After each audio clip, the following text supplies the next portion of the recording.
Lagi-lagi sistem pertahanan udara Ukraina menjadi target Lancet Rusia, seperti rekaman yang beredar di Telegram pada Selasa 20 Desember 2022. Tampak drone Lancet Rusia menghantam PUKM-1 Ukraina hingga menciptakan ledakan dahsyat. Dalam keterangan unggahan disebutkan Lancet menyerang peluncur sistem pertahanan udara PUKM-1 Ukraina.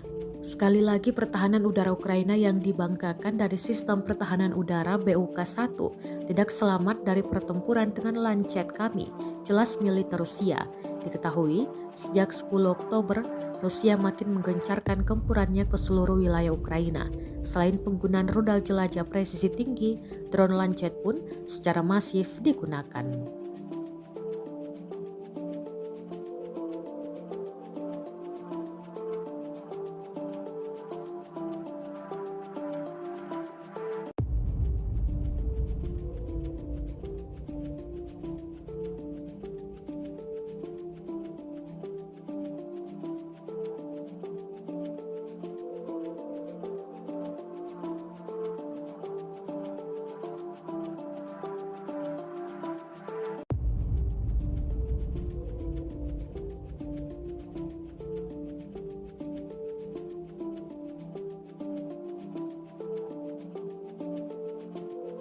Terima kasih sudah nonton. Jangan lupa like, subscribe, dan share ya.